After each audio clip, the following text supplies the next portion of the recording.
Estás escuchando Milenio 3 por Aluka Nanika. Podría ser cualquiera de ellos. Todos tienen pleno derecho. Solo uno es elegido. Cómo llegan a esa decisión sigue siendo un secreto. No se divulga. Mejor así, probablemente. 1:35, 14,2 grados, siempre en directo. Hoy las 4 televisiones que tenemos enfrente encendidas. Al pie de la noticia, como nuestros compañeros en la cadena SER, desplazados también en Roma. Permanente conexión de actualidad, porque hoy la gran noticia está en el Vaticano. También un mundo de misterios. Hoy quizá vamos a contar la otra cara, la que pocas veces se cuenta. Sería absurdo, amigos de Milenio 3, insistir sobre lo que tan fenomenalmente están cubriendo todos nuestros compañeros. Por lo tanto, nuestra misión tiene que ser la de quizá aportar otros datos en cualquier momento. Si es que surge la mala noticia de la muerte de Juan Pablo II, conectaremos con quienes están llevando todo el peso de la información. De momento lo que queremos hacer es acercaros a un mundo que seguramente no se refleje en los diferentes programas, no porque sea mejor ni peor, sino porque pertenece a ese ámbito del umbral de las cosas. Santiago Camacho está con nosotros, está con un ordenador portátil abierto. Yo estoy repleto hoy, tengo que decirlo, de documentación, porque es alucinante cuando uno se mete en este mundo lo que surge. Katia Rocha, nuestra productora, siempre preparada. Carlos Barroso, nuestra voz. Don Juanma Frasquet, toda una garantía en la nave del misterio en un día tan histórico como hoy. Carmen Porter, la lugarteniente de este equipo, ¿cómo estás? Buenas madrugadas, Iker. Tú también tienes información, porque claro, nombres como San Malaquías, antipapas, profecías, próximo papa, cónclave, atentados, tantas cosas nos quedan por saber, ¿verdad? Pues la verdad es que sí, Iker, a raíz de esta enfermedad del papa, de estas horas que estamos viviendo en vilo, que todo Roma se ha echado a la calle para estar cerca de Juan Pablo II, pues sí, son numerosas las informaciones que hay, pero hay que rebuscar más si queremos referirnos a todo lo que normalmente no se cuenta en los informativos a estas horas en ninguno de los países. A la cara oculta. Oye, por cierto, hablando de cara oculta, hay un hombre que también penetró en los secretos vaticanos, hizo un libro fantástico que nunca mejor dicho, y tenemos que sortear 7640. Hoy estoy seguro que va a arder y quizá dentro de poco, siendo una profecía de la fumata blanca que parece que se espera, aunque no lo sabemos, el 7640 palabra milenio, porque hay un libro fantástico esta noche, ¿verdad, Carmen? Claro que sí, que esta noche sorteamos entre todos los amigos que nos escriban al 7640 palabra clave milenio espacio, y como siempre lo que queráis, secretos vaticanos. En el Vaticano todo lo que no es sagrado es secreto, de Eric Fratini, publicado por la editorial EDAF. 1:38, Santiago Camacho, nuestro gran especialista en todo lo extraño a nivel político, a nivel de la conspiración, a nivel también, ¿por qué no?, del Vaticano. Conoce muy bien y ha hecho muchísimos reportajes al respecto, autor de libros como Illuminati, de grandísimo éxito en la esfera, o Top Secret, en el archivo del misterio de EDAF. Santiago, gracias por acompañarnos en esta noche histórica. Muchas gracias a vosotros por invitarme, porque de verdad es un privilegio estar aquí compartiendo pues lo que muy bien has definido como una noche histórica con vosotros y con los oyentes de Cadena SER. Y además no sabemos si realmente esta noche se van a producir los acontecimientos, aunque ya Miguel Ángel Muñoz Encinas nos adelantaba que se están dando una serie de mensajes, como eso de quedar en manos de Dios, que son característicos. Nosotros vamos a intentar que conozcáis cosas sorprendentes. Estamos ya a punto de entablar comunicación con Eric Fratini, que además me gustaría, Carmen, que nos dijeras quién es, porque es también uno de los máximos representantes del espionaje vaticano, no porque lo haya hecho él, sino porque lo ha desenmascarado en muchas ocasiones, pero también ha cubierto infinidad de historias que tienen que ver con lo menos conocido del Vaticano. Antes de eso, fijaos, me gustaría, creo que lo hice en una ocasión, hablando de otro tipo de cosas del Archivo Vaticano, pero no me deja de sorprender la historia de San Malaquías. Luego comentaremos quién es, lo conoceréis mejor. San Malaquías es un personaje que siempre sale a relucir cuando hay una especie de quebradura de salud del pontífice. San Malaquías fue un monje irlandés del siglo XII. Realizó una serie de profecías que algunas sobrecogen por su precisión. La verdad es que uno puede ser descreído de los profetas. Es que a mí personalmente me caen un poco mal los que son agoreros, los que hablan siempre, pero no, San Malaquías no es así. Tampoco decía que iba a llegar el fin del mundo. Bueno, dice algo similar al final, pero lo que hace es describir una serie de nombres. ¿Coincidencias? que me gustaría que opinarais sobre ellas. Por ejemplo, él hace una lista, siglo XII, os estoy diciendo, o sea que ha llovido muchísimo, y que no tenía ni la más remota idea de lo que podía suceder. Entra en una especie de éxtasis y, bueno, cree tener unas visiones del más allá, del futuro, del porvenir, y establece un orden en el que va asignando un número a cada papa. Hay mucha polémica entre los estudiosos de las Malaquías y de las profecías, porque para muchos estamos ya ante el umbral de la agonía, o en la agonía del último papa. Para otros, sin embargo, queda otro papa, o para otros quedan dos. Depende si en esa lista macabra a veces de San Malaquías se incluyen los antipapas. No estamos hablando de ciencia ficción. El antipapa es una figura que realmente también aparece dentro del mundo del Vaticano. Bueno, para que os hagáis una idea, a Clemente XIII, en esa especie de titulares adaptados a un nombre, este San Malaquías del siglo XII le llamaba Rosa Umbría. Bueno, Rosa Umbría, Clemente XIII gobernaba en Reti, región de Umbría. Su escudo de armas era una rosa. Clemente XIV, San Malaquías siglo XII, le puso Ursus Velox, oso veloz. El escudo de Clemente XIV era un oso flotando en el aire. Algunas llegan a ser mucho más precisas, aunque parezca increíble. Hablamos de profecías escritas 3 siglos antes, por ejemplo, de las célebres de Nostradamus. De esas se acuerda todo el mundo. Gregorio XVI. De Balneis Etruria. Desde luego a mí si me lo dicen así, no me entero absolutamente de nada. De Balneis Etruria. Gregorio XVI pertenecía a la congregación de los Calmadei. Su sede estaba en Balnea, Etruria. A Juan Pablo I, ese hombre que duró muy poquito en su mandato y cuya historia está llena de misterios, le llamó de Medietate Lunae, de la media luna. Intentaremos descubrir por qué. Juan Pablo II, que ahora organiza el Vaticano, es de Labore Solis, la labor del sol. Después vendría Gloria Olivae, la gloria del olivo. ¿Qué significa todo esto? Milenio 3. Milenio 3. En la SER. Las conjeturas no solo sobre qué va a ocurrir, sino quién puede ser los papables. Se están barajando todo tipo de nombres. Se pone en marcha una maquinaria que suena un poco, sí, a otros tiempos quizá, o que nos parecen de la ficción o de novelas que ahora están muy de moda, por cierto. Manuel Robles es un especialista que bien conoce el Archivo Vaticano y que muchas veces ha acudido a Milenio 3 a ilustrarnos, porque lo ha recorrido muchas veces, aunque no creo que todas sus partes, porque descubriremos que hay una parte secreta, muy secreta del Archivo Vaticano. Le preguntábamos a Manuel Robles hace un tiempo sobre papables, porque es que en el 7640, seguro que esta noche también pasa, se repetían palabras como Papa Negro, Papa Español. Él nos decía lo siguiente. Que el Papa pueda ser español, eso es una posibilidad. Es decir, en el momento que hay 4 o 5 cardenales electores, porque solamente los cardenales que tienen hasta 80 años pueden elegir al Papa, aunque la posibilidad la tiene un español como la tiene un francés o como la tiene un alemán o como la tiene, por ejemplo, un australiano, porque esa posibilidad, por el hecho de ser cardenal, puede elegir y puede ser elegido. Pues el que sea un papa de habla española, por ejemplo, de América Latina, pues hombre, hay muchas posibilidades porque la mayoría de los católicos ahora están allí. Entonces eso es un punto de referencia. Luego, pues hay otra posibilidad de que sea del tercer mundo, que pueda ser a lo mejor un africano. Pues todos nos damos cuenta del abandono que tiene, por ejemplo, en estos momentos la política de los 7, de los 8, de los 10 grandes sobre un continente tan grande como es África, que está tan abandonado.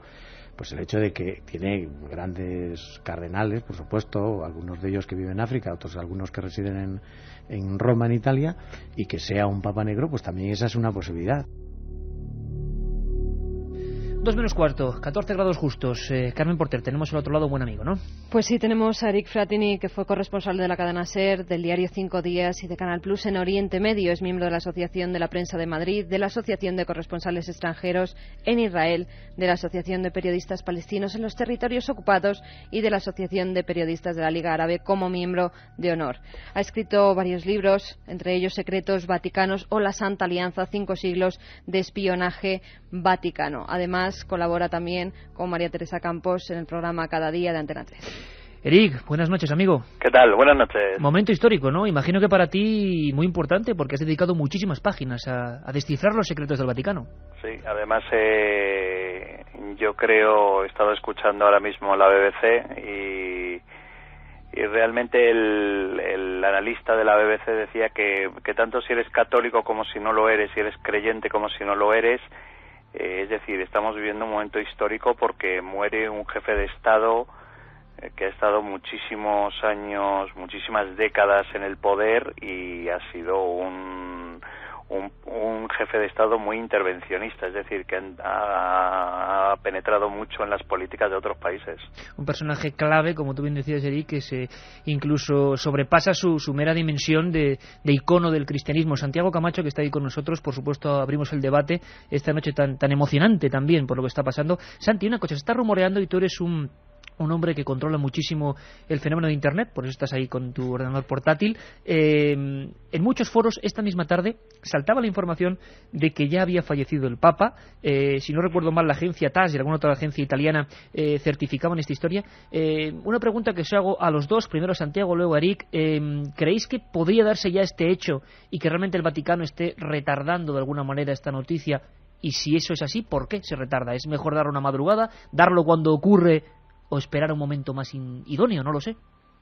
Pues podría ser lo que, aunque también es improbable. Pensemos que el Vaticano es muy grande, es un sitio donde trabaja muchísima gente.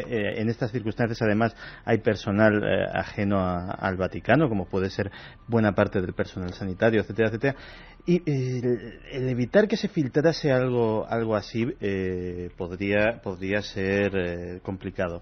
Ahora, que artificialmente se pueda estar prolongando el momento para esperar al momento idóneo, eso ya sería otra cosa. No sé lo que opina Eric, pero que tiene mayores conocimientos de la Santa Sede. Eric.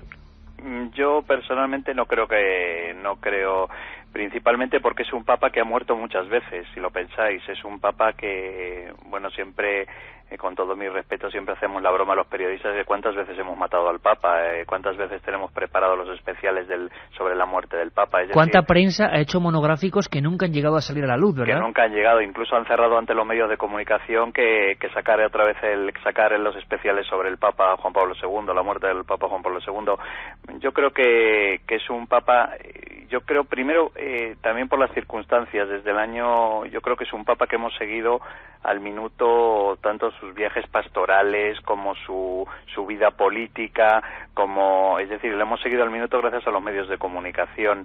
Es decir, hace poco, yo creo además que incluso lo comenté contigo, Iker, creo que en el plató en Antena 3, que decíamos que era curioso, que era la primera vez incluso que se veían imágenes cuando el Papa Juan Pablo hace unas semanas salió de la clínica Gemelli, que la cámara el cámara que estaba tomando la semana estaba dentro del papamóvil, cuando él salía y estaba saludando, y eso también es una cosa muy curiosa. Es decir, yo personalmente no creo que porque también se ha comentado también en los diferentes medios que también posiblemente se podía haber muerto ayer, que el Vaticano está retrasando la noticia. Pero yo no lo creo, yo no creo. Yo creo que cuando el Papa fallezca llegará el momento en el que darán la noticia, se pondrá en marcha una maquinaria muy compleja y, bueno, pues hasta dentro de 13 días después o 14 días después que tenemos un nuevo Papa. Un nuevo Papa, y se escuchará, por ejemplo, un sonido como este que hemos recuperado de los archivos y que, si no me equivoco, tenía que ver con Pío XII. Y bueno, un momento, una fumata blanca histórica también, y como decíamos, prescindiendo de cualquier creencia. Cualquier oyente de la SER de cualquier emisora puede tener la suya. Estamos asistiendo a un movimiento sociopolítico importantísimo. Un momento como este, nos lo pone Juanma. Habemus Papam.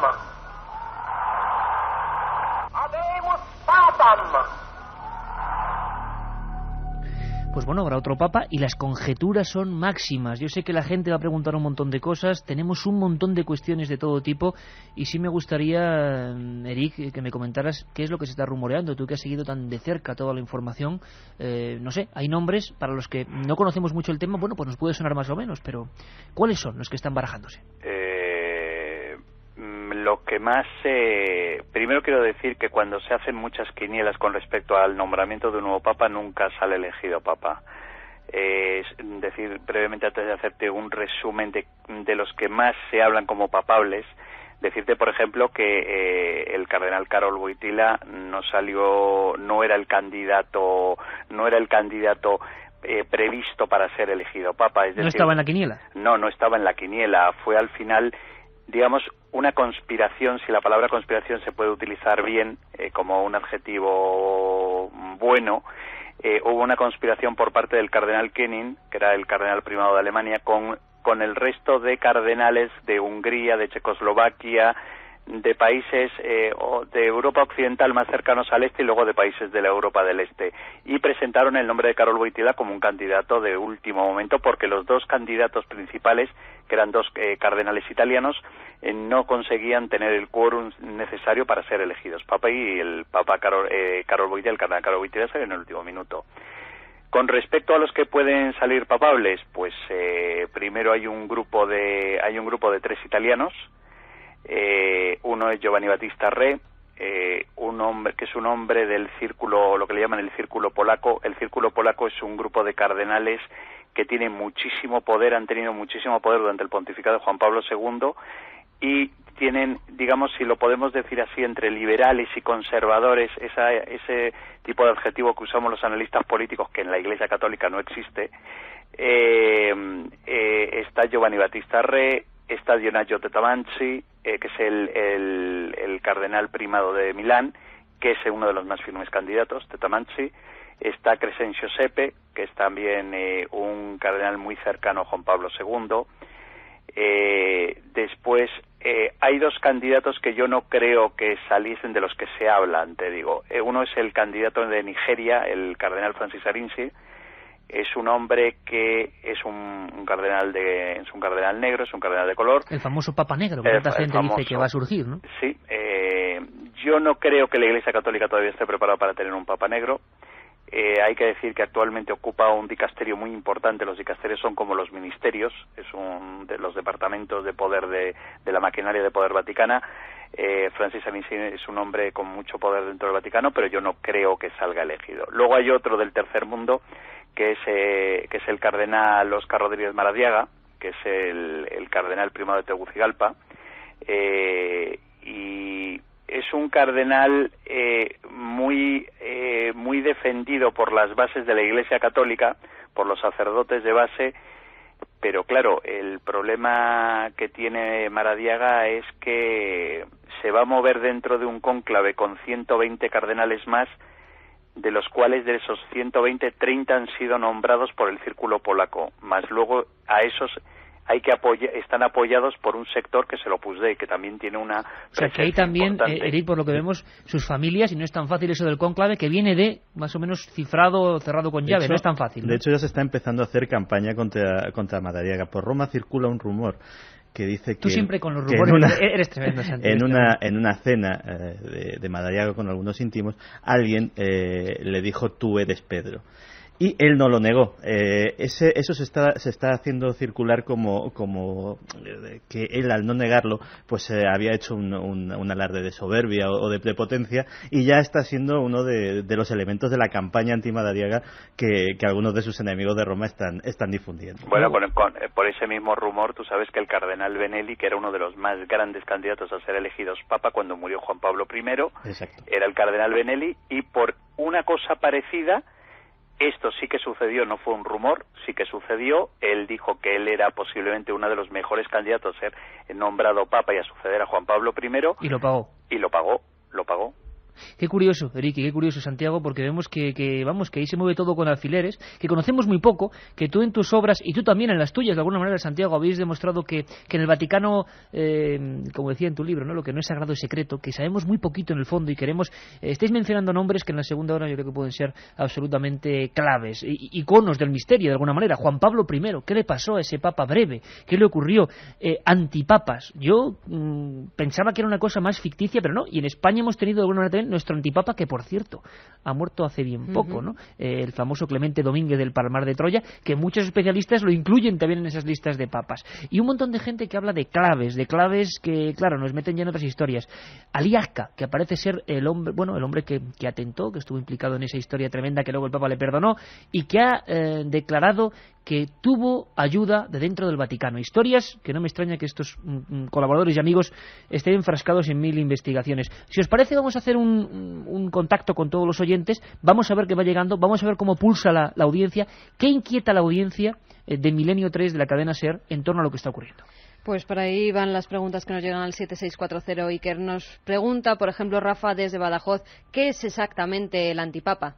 Y podíamos contestarlo, Santiago, Carmen. Bueno, tú aquí tienes una ficha que yo creo que lo expresa perfectamente, para que luego ahondemos en el tema, si os parece, porque la palabra antipapa suena como tan violenta, ¿no? Como mucha gente se piensa que es un papa satánico, yo lo he escuchado en la propia gente, un papa a la contra completa de lo que sería el papa oficial, pero ¿qué es exactamente? No, un antipapa en el contexto de la Iglesia Católica se refiere a aquellos que han reclamado el título de papa en forma no canónica, generalmente en oposición a un papa específico o durante algún periodo en el cual la sede estaba vacante. Entonces, Eric, el antipapa este célebre y un tanto rocambolesco de la historia del Palmar de Troya sería un antipapa con todas las de la ley, ¿no? Podría ser antipapa, pero tú sabes que incluso siendo antipapa existe una lista oficial de antipapas en el Vaticano, que se maneja en el Vaticano oficialmente. Que empieza con San Hipólito, además. Exactamente. Y por ejemplo, no está el famoso del Palmar de Troya, no está el Papa del Palmar de Troya. A ese se le incluiría, si me permitís, en el gran cisma de Occidente, en el que hay 4, que está Clemente VII, Benedicto XIII, Alejandro V, Juan XXIII y también el Papa Clemente. Vale. De hecho, si se hacen cónclaves actualmente es precisamente por estos antipapas. Antes de que se estableciera el cónclave, en 1274, los papas, durante un periodo los elegía el Sacro Colegio Cardinalicio, pero hasta 1059 se elegían por aclamación. Eso era como muy poco democrático, como muy poco claro, y a veces pues uno de los candidatos reclamaba que él había sido aclamado con más fuerza por la multitud y por tanto pues optaba por declararse antipapa. Incluso tú sabes que hasta 1903 incluso las decisiones del cónclave tenían que ser ratificadas por el emperador de Austria. Ese era el emperador de Austria quien tenía que ratificar el nombramiento de papa. Yo creo que lo importante, Eric, Santiago, Carmen, todo el equipo, es que hoy vamos a aprender cosas. Si quieres acabamos con pues esas frases que está soltando la gente y que luego iremos resumiendo. Tengo miedo de que ese ángel muera. No habrá nadie como él. No será una despedida, sino un hasta luego. Pero me siento muy triste, nos dice Ana desde Lalín. Muchos mensajes de ese tipo también. Sí, hay muchas personas apoyando en estos momentos a Juan Pablo II. Nunca sabremos realmente los oscuros y tenebrosos secretos que esconde el Vaticano, nos dice otro amigo. ¿Es cierto que es el último papa? Nos pregunta Efrén desde Asturias. Si hoy muere el papa, la fecha suma 13. ¿Querrá decir algo? Pregunta John desde Zaraud. Bueno, también la gente haciendo cábalas, y es normal, se ha hablado de muchísimas historias, de muchísimas claves, de muchísimas cosas, pero yo creo que ahora viene la información rotunda y pura con nuestros compañeros de los servicios informativos y por supuesto estamos también con la conexión directa siempre con el Vaticano. Un abrazo, volvemos. Milenio 3 en la SER. 2 y 6 minutos, la información al segundo. Comentaba la Carmen Porter que esto es como vivir la historia en directo. Hay que decirlo, es uno de los pequeños mitos reales de este programa de Milenio 3. Sabéis que lo de llevarlo en penumbra lo llevamos a rajatabla, pero no por nada, no por el ocultismo ni mucho menos, sino por, recrear un ambiente más íntimo a estas horas. También la nave del misterio de Juanma Frasquet con todos nuestros amigos está ahí en penumbra. Jamás ponemos la televisión, pero en esta ocasión, hay 6 televisiones aquí en el estudio 1, tenemos 4 enfrente. Estamos Carmen Santiago y yo en la mesa, Eric Fratini, nuestro compañero avezado, autor del libro, que hoy sorteamos un libro fantástico, Secretos Vaticanos, que estoy seguro que va a hacer que mucha gente se acerque a ese misterio, fenomenalmente escrito, editado por EDAF, y también la Santa Alianza, bien reciente, 5 siglos de espionaje vaticano. Pues estamos aquí con estas pantallas, y ahora mismo en las 4, la BBC, hablando desde San Pedro, por supuesto, Euronews también haciendo un recordatorio. Televisión Española, todas las cadenas y, bueno, con un mismo nombre, Juan Pablo II. Yo voy a aportar otro nombre ahora para romper un poco la dinámica, aunque seguiremos respondiendo a todas vuestras dudas. Y es que hay un nombre que se repite constantemente, Carmen, que es San Malaquías. Vamos a saber, al menos mínimamente, porque si no es que no nos van a dejar seguir, quién era este supuesto profeta. Todo cogido, por supuesto, con alfileres, pero ya veremos si algunas de sus profecías tan antiguas, 8 siglos, se corresponden o no con lo que está pasando. San Malaquías fue un monje irlandés nacido en 1094 en Armagh. Fue obispo de Connor en 1124 y arzobispo de Armagh en 1132. Su nombre, que no tiene relación alguna con el Malaquías bíblico, proviene de la palabra hebrea malachi, que significa enviado. Durante una visita a Roma se dice que cayó en éxtasis y luego escribió las célebres profecías de los papas, que no fueron publicadas sino hasta 1595 por el historiador Benedicto Arnaldo de León, el cual las encontró en la biblioteca de su monasterio de Mantua. Malaquías murió en 1148, algunos creen que envenenado, pocas horas después de profetizar su propia muerte. Fue canonizado en 1190, dicen que poseía poderes paranormales, clarividencia, levitación y que efectuaba curaciones milagrosas, incluso después de muerto.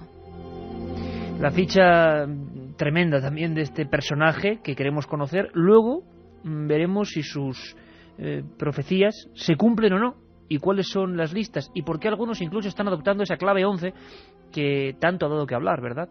Y que también algunos quieren ver en el asunto de la lista de papas. Por supuesto que podemos pensar que podemos sacar claves donde queramos. Ahora bien, es cierto que en algunos de esos papas bien antiguos y muy posteriores, por ejemplo ese Gregorio XVI, pues prácticamente 800 años después de que San Malaquías lo escribiese, claro, coincidieron algunas cosas, cuando menos es inquietante. Y vamos a intentar analizarlo.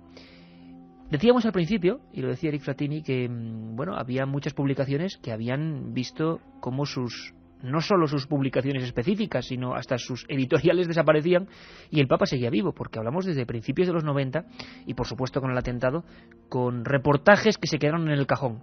Nuestro compañero Javier Sierra, siempre fiel a este equipo, pues nos hablaba de uno de los monográficos más legendarios de la historia de por lo menos nuestro mundillo, el famoso monográfico de Más Allá, ¿verdad, Santiago? Ay, cuánta historia con ese monográfico. Bueno, que lo cuente Javier. ¿Vamos allá? Nosotros tenemos en Más Allá, en la recámara, desde hace 11 años, desde 1994, un número especial precisamente dedicado al Papa y a lo que va a pasar después de este Papa. Creemos que es una situación histórica importantísima. Wojtyla ha sido un pontífice que ha estado 26 años, nada menos, al frente de la Iglesia y que ha tenido una trayectoria realmente espectacular. Quizá los medios de comunicación no la entiendan a fondo si no se tiene en cuenta su vertiente mística.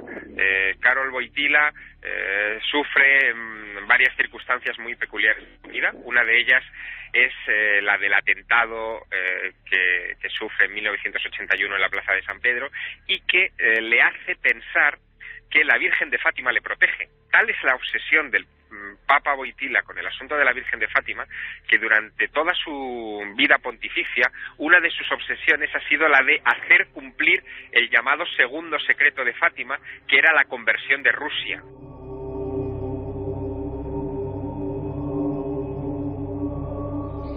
Juanma Frasquet en la nave del misterio, como siempre, los viernes acercándonos a otros mundos, y en este caso pues nos parece casi estar por las columnatas de San Pedro en otro tiempo más lejano, quién sabe. El atentado, un hecho clave, Santiago Camacho, un hecho que cambia muchas cosas. Es cierto que ahora Aliazka, por lo menos, yo no sé si se puede hacer caso, ¿no? Se lo preguntamos también a Eric, ha dicho que contó con ayuda interna del propio Vaticano. Es cierto, y así lo ha declarado. Mehmet Aliazka está ahora mismo cumpliendo condena en Turquía por otro asunto. Allí sí consiguió asesinar concretamente a un periodista durante su actividad delictiva como terrorista de aquella organización de los Lobos Grises. Y bueno, pues allí está contando pues muchas cosas. ¿Hasta qué punto es creíble un personaje como Aliazka?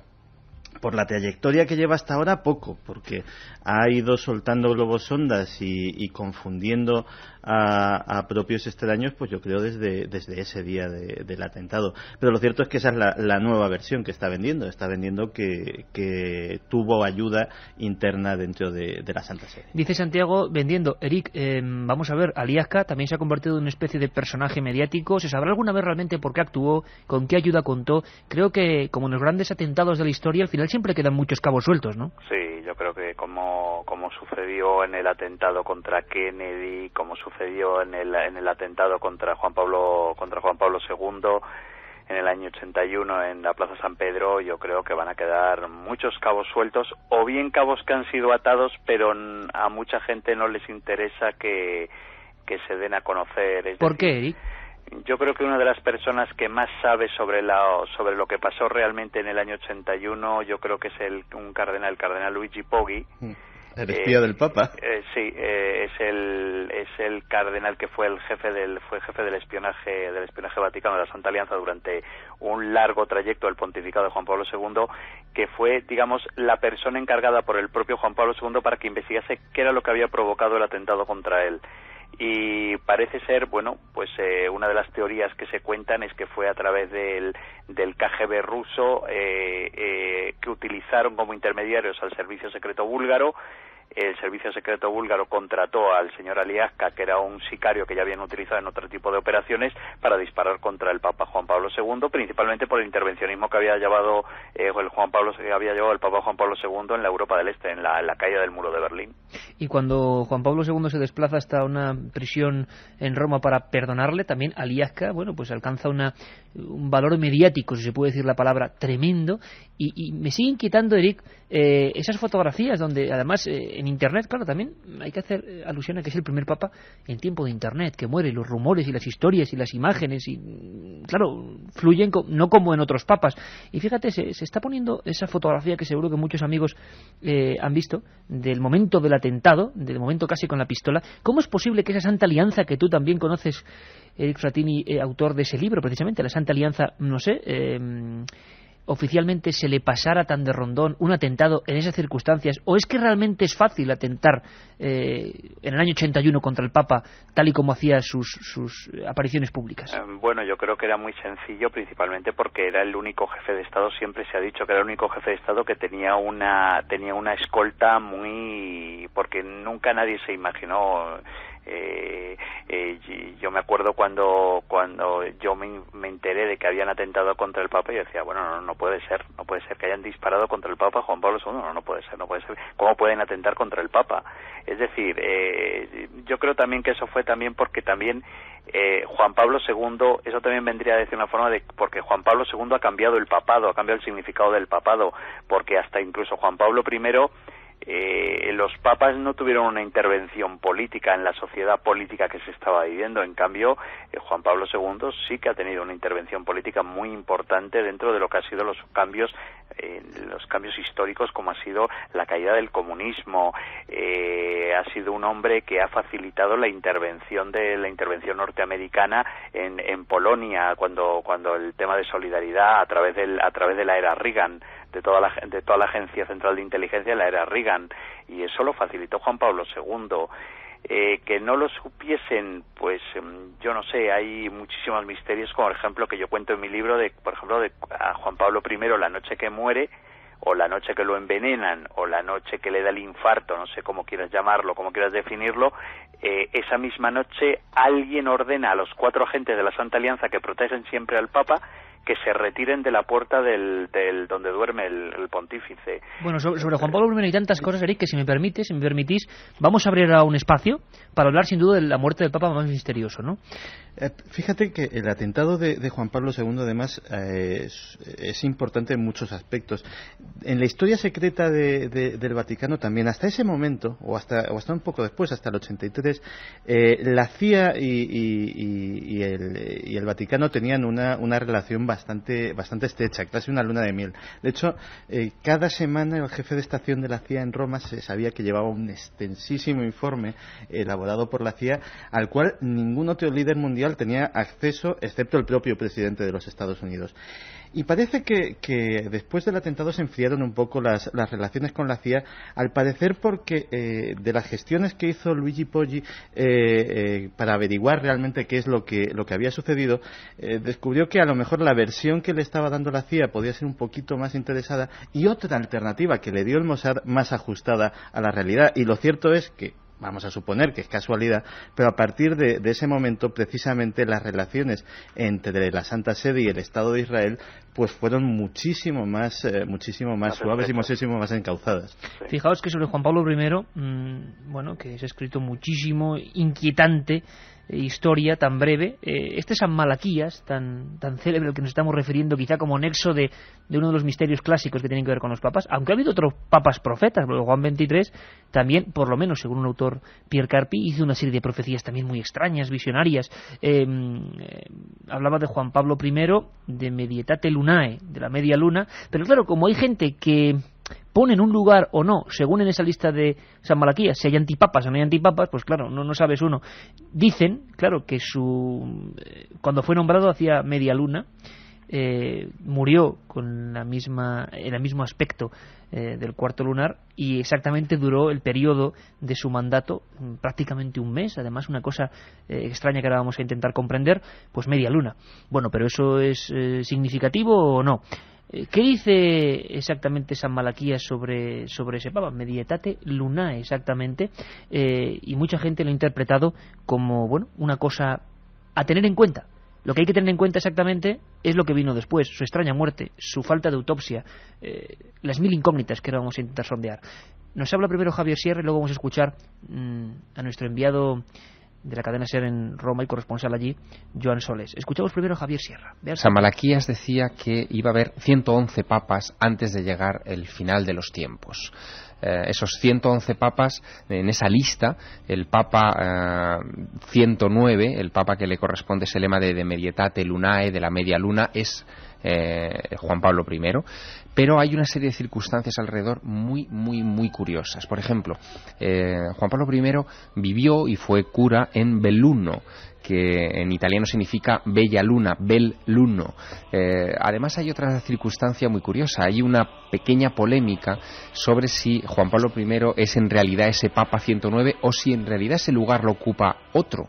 Unos días antes, y este es un detalle que nos afecta mucho a los españoles, unos días antes del nombramiento de Juan Pablo I se consagró otro papa, que dentro de las cosas que ocurrieron en aquellas fechas, pues levantaron polémica mundial. Ese papa es un antipapa en realidad, el papa Clemente, el papa famoso del Palmar de Troya, que fue en aquellos días objeto de portadas en todos los periódicos del mundo.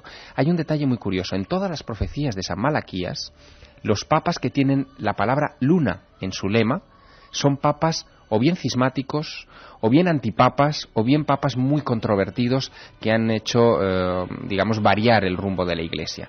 El Papa Juan Pablo I no hizo variar el rumbo de la Iglesia, fue demasiado breve su pontificado para ello. Sin embargo, sí hubo un antipapa, que sería este Papa Clemente Domínguez, el último de los antipapas posibles, y la controversia está en si Clemente Domínguez sería en realidad el Papa de la media luna, y por lo tanto Juan Pablo I sería el siguiente Papa, el Papa de Laboris Solis, el de los trabajos del sol, y que Juan Pablo II no sería, por tanto, el Papa de Laboris Solis, el Papa 110, sino el último Papa, y que después de ese de Gloria Olivae vendría el último Papa, Pedro el Romano. La otra realidad. Milenio 3. En la SER. Vamos con mensajes que nos llegan al 7640, palabra clave, milenio, espacio y como siempre lo que queráis. Pedro nos dice, son 9.666 días de papado de Juan Pablo II hasta hoy, incluyendo el día de su proclamación. ¿Casualidad? Enrique de Vicente antes nos hablaba de la clave 666, claro, claves de todo tipo, ahora lo vamos a escuchar, tremendo.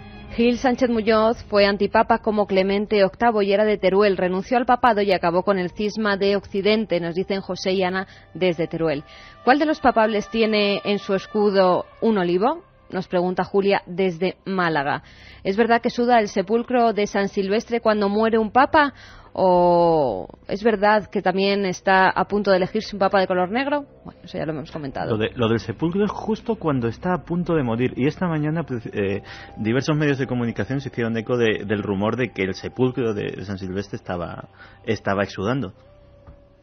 ¿Es verdad que hay una profecía antigua que dice que cuando muera este papa también lo hará un monarca europeo? Nos pregunta Natalia desde Redondela.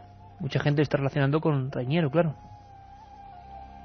Ignacio desde Málaga dice que le va a dar mucha pena cuando muera el Papa viajero. Ha hecho mucho por el mundo y piensa que será el principio del declive de la Iglesia. Bueno, teorías de todo tipo y imagino que especulaciones de todo tipo. La gente ve cosas, intenta unificarlas y se repiten muchísimas historias muy concretas. Sobre Juan Pablo I, muchas, ¿verdad, Carmen? Muchas preguntas, Iker, sobre todo ¿por qué fue tan corto su pontificado? ¿Por qué fue tan corto su pontificado? Bueno, pues vamos a escuchar a Joan Solés desde Roma, abriendo pues un nuevo archivo secreto para esta historia que luego van a continuar Santiago Camacho y Eric Frattini, que saben muchísimo de este tema. El Papa Breve, me parece que hubo uno que duró tan solo 4 días, hace muchísimos siglos. ¿Qué pasó con ese Juan Pablo I? ¿Es verdad que iba a cambiar la Iglesia? ¿O es leyenda? ¿Es verdad que era muy revolucionario? Nos lo cuenta este magnífico reportaje desde Roma, el corresponsal de la cadena SER, Joan Solés. Según su médico personal, una de las últimas personas con las que habló, el Papa no le manifestó dolor alguno, no estaba enfermo, ni tomaba medicamentos porque no los necesitaba. La Santa Sede fijó la hora de su muerte a las 4:30 de la madrugada mientras dormía, los forenses del Instituto Romano a medianoche, y la investigación periodística dirigida por el 7 veces primer ministro italiano Giulio Andreotti unas horas antes, cuando todavía no dormía. La primera información que recibió aquella noche el director de la Radio Vaticana indicaba que había sufrido un edema pulmonar seguido de un infarto, pero la primera versión directa que obtuvo el director de los servicios informativos de la RAI señalaba que Papa Luciani se había equivocado en la medicación y había tomado 50 pastillas en vez de 5 antes de dormir. En su breve pontificado, 34 días, solo superado por el Papa Esteban II, 4 días en el siglo VIII, Juan Pablo I se enfrentó a la jerarquía eclesiástica que se opuso al nombramiento de altos cargos y a la destitución de otros, entre estos del presidente de la Banca Vaticana, el cardenal Marcinkus, implicado, según se supo años después, en un fraude de más de $1.000 millones junto a Roberto Calvi del Banco Ambrosiano, que apareció colgado en un puente del Támesis en Londres, según la Fiscalía de Roma, suicidado por la mafia siciliana que le prestó elevadas cantidades de dinero negro que nunca devolvió. La proprietà privata per nessuno è un diritto. La propiedad privada no es un derecho inalienable y absoluto para nadie, afirmó Papa Luciani, para indignación de los jerarcas que temieron una iglesia pobre, humilde, abierta, transparente, sin riquezas ni poder. El pueblo del hambre interpela de manera dramática al pueblo de la opulencia, dijo a los ricos, y se negó a vestir lujosas mitras. Dios que ama es Padre. È papà, più ancora è madre. Pero además es madre, declaró, y temblaron los cimientos del patriarcado de la Iglesia. La Santa Sede se opuso a toda costa a la autopsia y solo con ello sembró dudas sobre su muerte. 2:26, Eric Frattini, todo un enigma digno de claro, tú lo has abordado en tus libros, la muerte de este hombre después de días de papado. No sé si hemos llegado, bueno, imagino que no hemos llegado ni a escarbar en su misterio, ¿no? La gente normal y corriente, no los investigadores que os habéis metido a fondo. Yo creo que además hay... déjame rápidamente contestar a uno de los mensajes que os han enviado. Sí, como, por supuesto. Que pregunta, creo que es una chica que pregunta si alguno de los cardenales actualmente del Colegio Cardenalicio tiene un símbolo de un olivo. Sí. Dionilio Tetamansi tiene en su sello cardenalicio un olivo. ¿Es uno de los papables? Es uno de los papables. Dionilio Tetamansi, que es el cardenal primado. Se acaban de poner los pelos de punta, ¿no? Porque se está en hablar del próximo Gloria Olivae. Sería increíble. Tremendo, Eric, lo acabas de decir, es tremendo. Perdona que insista, porque me acabas de dejar. Mira, es que, porque claro, yo, bueno, lo veo esto con relativa, pero San Malaquías hace 8 siglos, y que el siguiente sea de Gloria Olivae. Y que precisamente se está hablando mucho, Eric, de los escudos nobiliarios y los escudos familiares, ¿no?, de los papas. Tendremos que volver a hablar cuando el cónclave decida a ver si efectivamente Dionigi Tetamansi cumple la famosa predicción de San Malaquías. Bueno, ¿no? me acabas de dejar helado.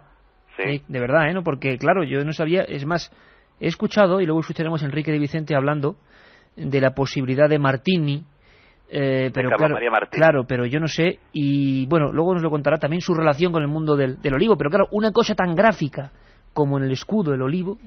Claro, y ahora también muchas preguntas de los oyentes en el 7640 diciendo que si España, por tener muchos olivos, podía ser Italia, el futuro papa español. Italia anda que no tiene olivos también. De hecho, es muy probable que, como ha sucedido en las últimas ocasiones, sea probablemente pues uno de estos candidatos que no nos esperamos nadie.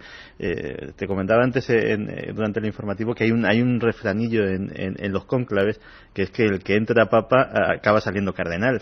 Y eso es muy gráfico de la situación que se vive allí. A las 2:27, los favoritos allí no sirven para nada. A las 2:27 más o menos, a las 1:29, Eric Fratini ha dado uno de esos documentos que yo creo que son tremendos. Eric, hablábamos de Juan Pablo I. Exacto, menuda historia, ¿no? Tú sabes que hay una anécdota, no sé si la conocéis, que cuando él es elegido papa en el cónclave, en el año 78, el cardenal Camarlengo, que es, para que la gente lo entienda, es como un papa en funciones, que actúa, digamos, como dirigente de la Iglesia Católica sin tener los poderes del sumo pontífice, entre que el papa muere y se elige un nuevo papa en el cónclave.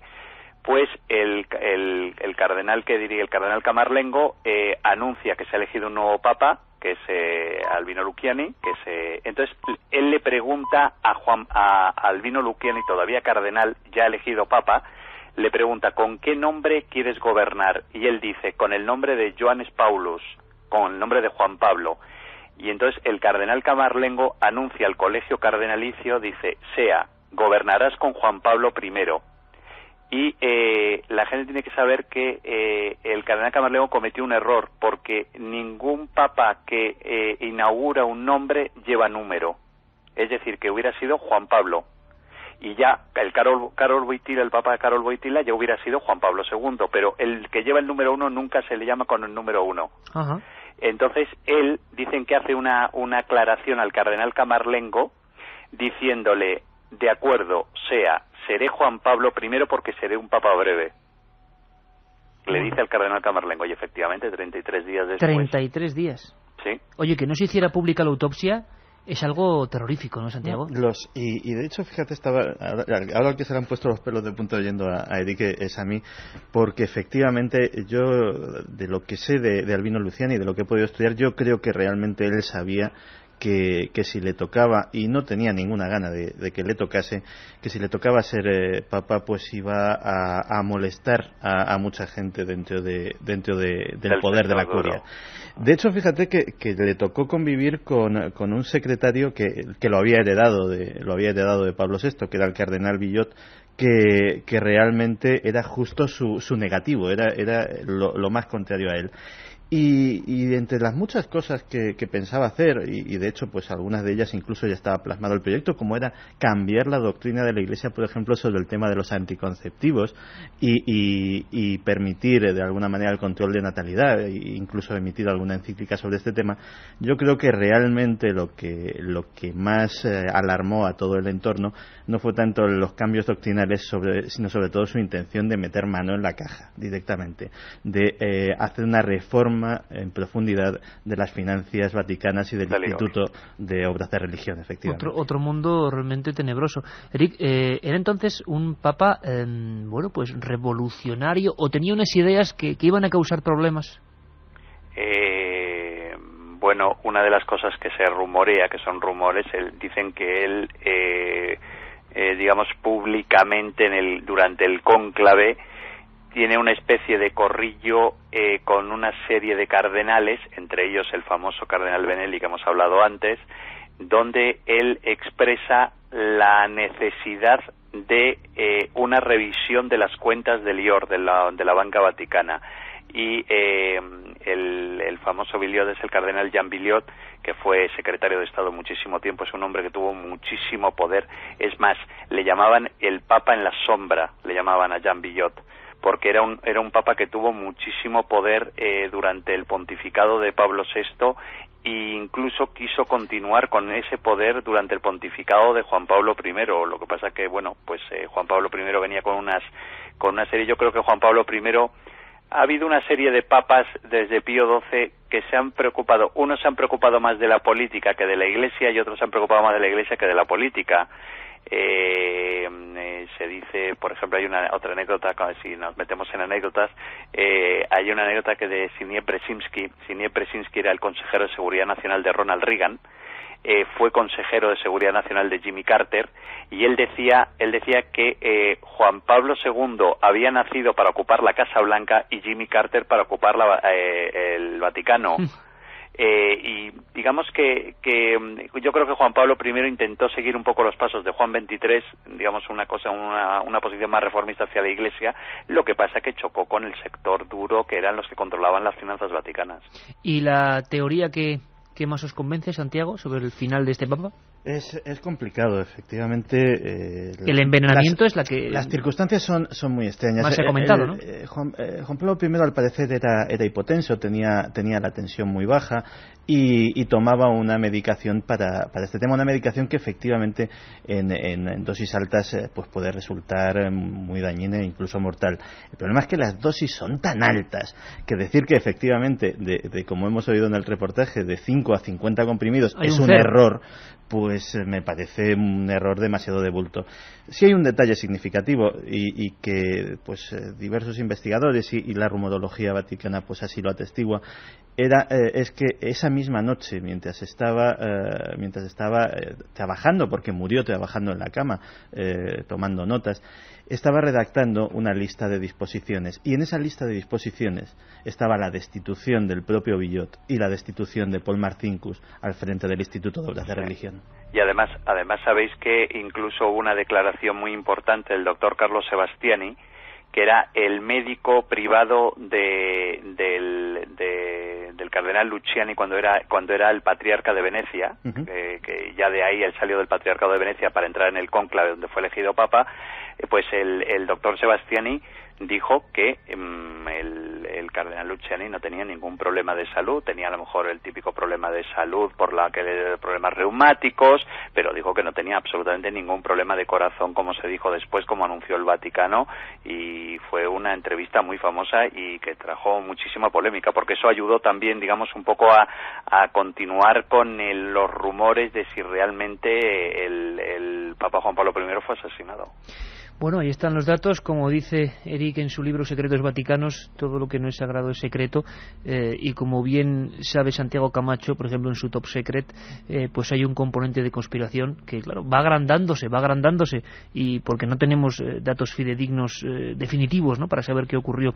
Vamos, si nos permitís, a meternos por unos minutos en las claves, en lo que se está comentando, en que los especialistas, por ejemplo, en estudio de San Malaquías y demás, están comentando, siempre con esa distancia hay que darle a todo esto, pero por lo menos con la oportunidad de fascinarnos, ¿no?, como ha ocurrido con una conjunción feliz, que ha sido una oyente, que demuestran que los oyentes de Milenio 3 siempre están ahí avezados, la que preguntaba el detalle del olivo en el escudo, y Eric, que ha comentado Tetramansi era el papable, ¿no? Sí, exactamente, Dionigio Tetramansi, que es el arzobispo, el cardenal primado de Milán. Y que además tú lo has comentado previamente como uno de los candidatos mejor situados, ¿no?, sí, de alguna manera.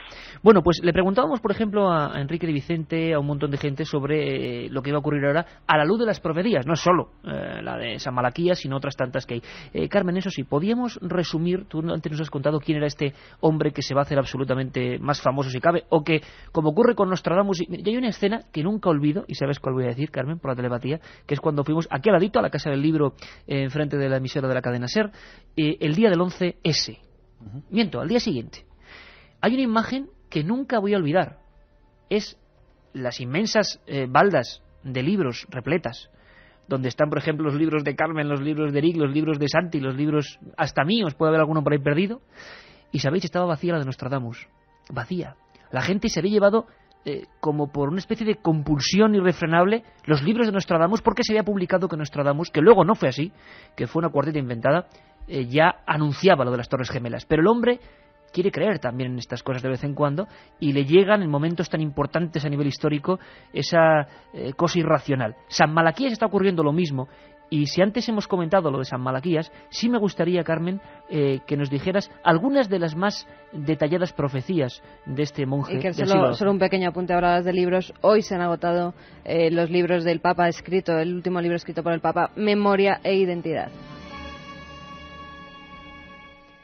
Las profecías de San Malaquías se refieren a 111 papas que van desde Celestino II, contemporáneo de Malaquías, hasta un texto que anuncia el juicio final y el fin del mundo bajo el pontificado de un tal Pedro el Romano.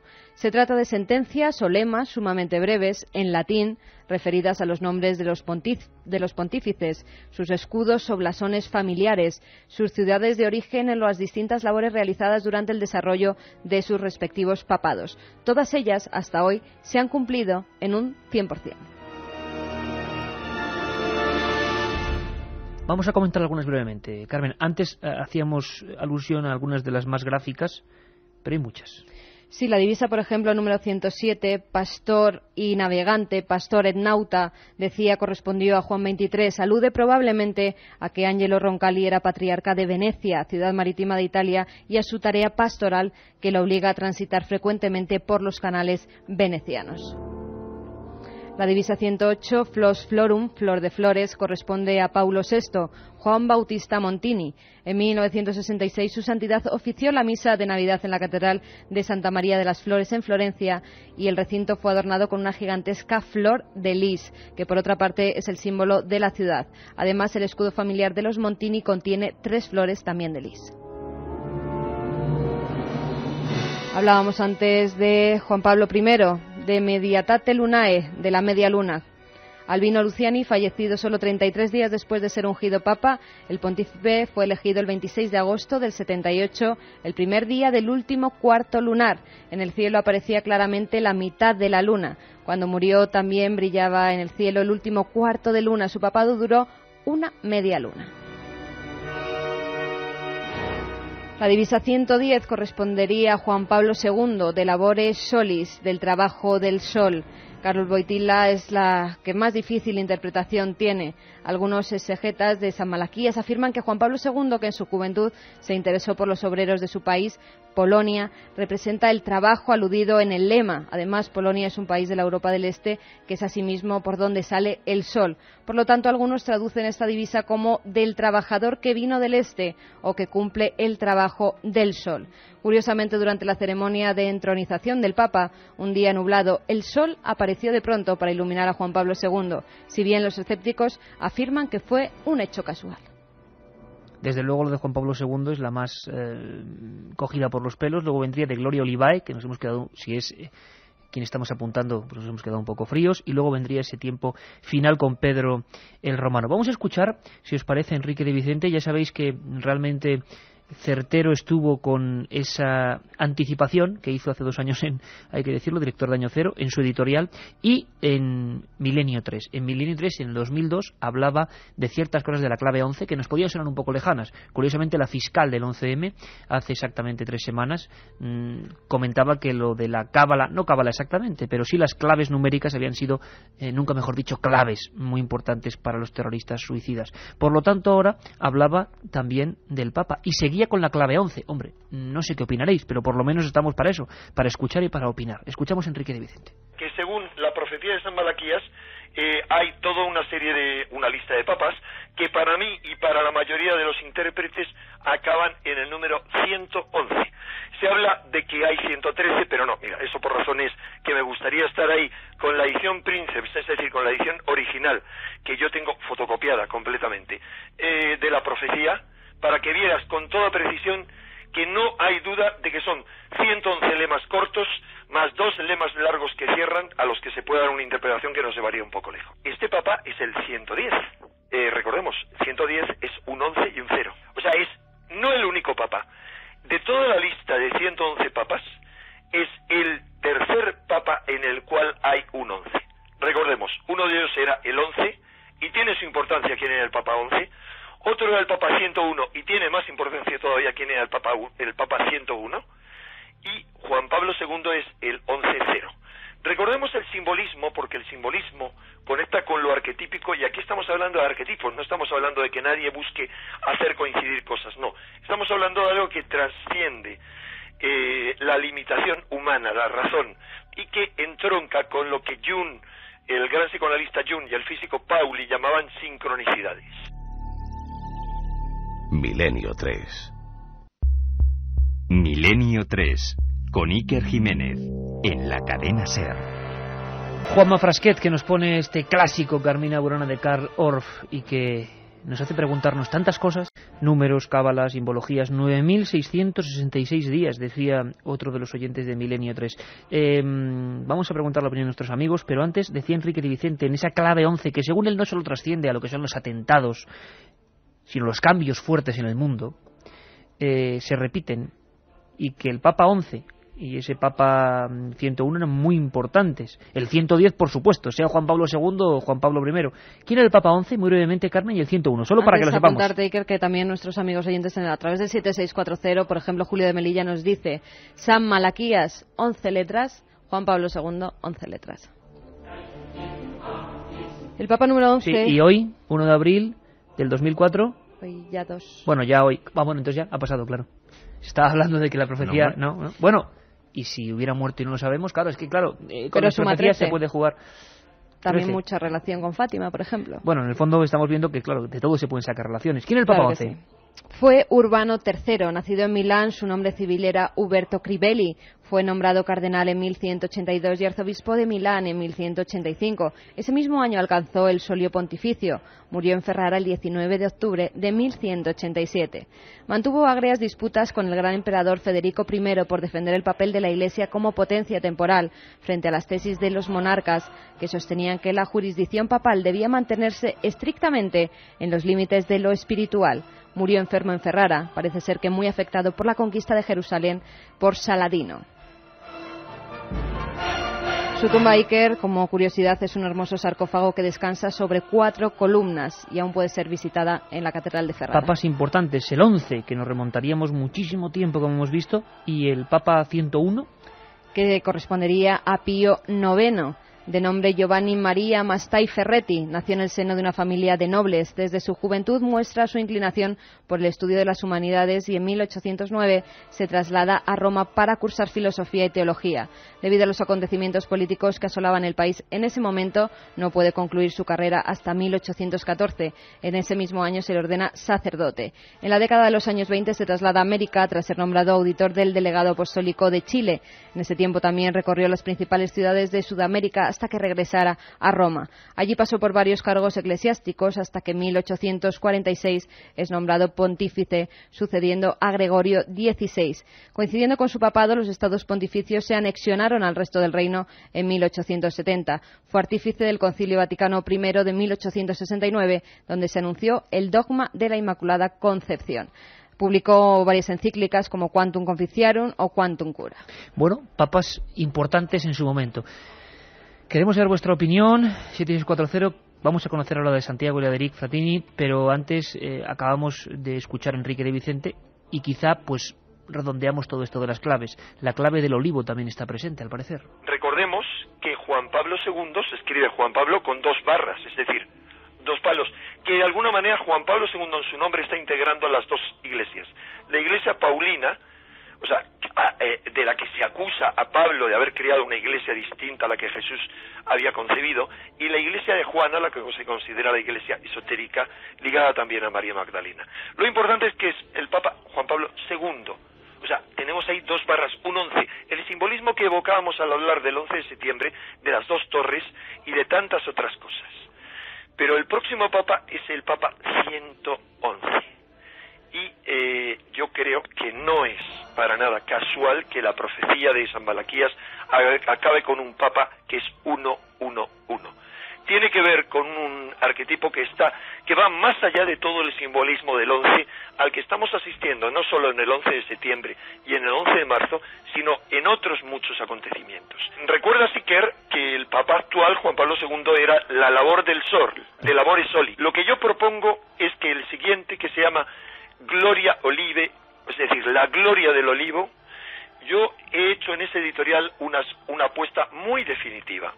Y es que el Papa tiene que ver con Jerusalén, que es el olivo, que está relacionado directamente. Hay otro montón de cosas que están relacionadas con el olivo, es otro papable, aunque como Lustiger no se lo considera tan papable porque son muy mayores. Pero el que sean muy mayores no significa nada para una buena parte de los cardenales que tal vez quieran un papa que dure poco tiempo. Concretamente a Carlo Maria Martini. Carlo Maria Martini ha sido arzobispo de Milán, ahora que están llamando a los cardenales. Carlo Maria Martini es el único cardenal que vendrá directamente de Jerusalén. Allí, en Jerusalén, al pie del Monte de los Olivos, vive Carlo Maria Martini. Allí, al pie del Monte de los Olivos, en el Valle de Josafat, donde la Biblia asegura que Cristo volverá para resucitar a los muertos, ha comprado su sepultura. Bueno, opiniones de todo tipo. Eric Frattini, San Malaquías, tú nos has dado un dato que creo que es incluso mucho más preciso, ese escudo familiar donde aparece un olivo. ¿Qué importancia podemos darle a estos datos que siempre de alguna manera han acompañado al mundo de los papas, ¿no? Sí, además es que estamos hablando de 2000 años de historia y de historia que tú sabes muchas veces que cuando solamente tenemos la palabra transmitida de las propias historias pueden convertirse hasta en leyendas, ¿no? Hay una cosa que quería comentaros, por ejemplo, en 1832 hubo una profecía sobre Wojtyła, que era de un famoso poeta polaco que se llama Juliusz Slowacki. Él habla porque en aquel momento los polacos estaban bajo el régimen del zar de Rusia, y no tuvieron el apoyo del Papa Gregorio XVI, en aquel momento era el pontífice de Roma, con respecto a cuando Rusia intentó hacerse con Polonia. Y entonces Juliusz Slowacki escribió un poema donde el texto comenzaba diciendo así: entre las contiendas el Señor tañirá sus campanas y preparará un trono para un papa eslavo, que llegará y hará retroceder a los hombres del zar. Y efectivamente llegó y es el Papa Juan Pablo II, es el Papa que acabó con el comunismo, que es podríamos decir los herederos del zar, lo que fue el comunismo, ¿no? Realmente inquietante, porque es una profecía 1834, decías. En 1832 fue la profecía, en 1832. Yo estaba pensando en otra cosa igualmente inquietante, que es que si llegase a salir elegido este cardenal que nos comentaba Eric, Dionisio Tetamanzi, y además se pusiera como nombre para su pontificado Juan Pablo III, con sus 3 palitos, ya entonces sería para tomarse estas cosas como muy en serio. ¿Por qué, Santiago? Bueno, por todo lo que estaba comentando Enrique. Porque ya serían las claves por todos lados, ¿no? Sería, a fin de cuentas, 3 unos, un 111, y sería además el Papa 111. Además, y el olivo. Entre profecías, a Juan Pablo II, el Padre Pío, cuando le conoció, le profetizó que él iba a ser Papa. En un principio no se creía, porque claro, él era un simple sacerdote, pero el Padre Pío, que también decían que tenía ese don de profecía, también se lo dijo. Lo comentó, otra de las historias que han acompañado no solo la visión, repito, más conocida de Karol Wojtyła, que es la que, todos están dando, y no queríamos tampoco, seguir dando datos que ya todos conocéis, sino estos otros datos con los que estamos disfrutando además enormemente. Me vais a permitir un minuto, porque sabéis que Guillermo León, nuestro webmaster de ikerjimenez.com, donde por cierto se está haciendo un seguimiento minuto a minuto de lo que está ocurriendo con el Papa, y habrá un dossier íntegramente dedicado a cosas como San Malaquías y otras historias.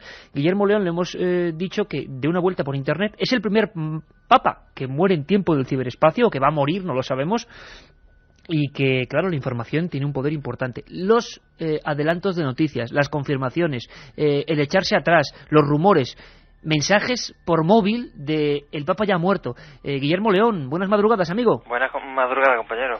¿Cómo está el tema? ¿Cómo late internet, foros, páginas, todo tipo de rumores, no? Pues internet hasta ahora, por raro que parezca, está totalmente vivo. Las noticias surgen rápidamente y tenemos el ejemplo de esta misma tarde de que el mismo Vaticano ha tenido que desmentir ese rumor que surgía alrededor de las 8 de la tarde de que el Papa, bueno, pues que había fallecido.